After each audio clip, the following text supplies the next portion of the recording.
Dollari bor fuqarolar darhol xabardor bo'ling.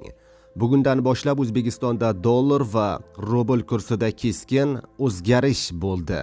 Assalomu alaykum, hurmatli tomoshabinlar, tezkor yangiliklardan birinchilardan bo'lib xabardor bo'lishni istasangiz, videorolik ostiga like tugmachasini bosib qo'yishni unutmang.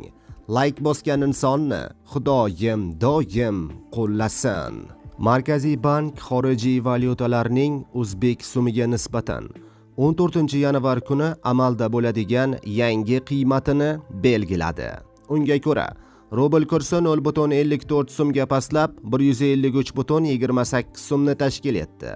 Yevro kursi 79.79 so'mga tushib 14.062 so'm bo'ldi.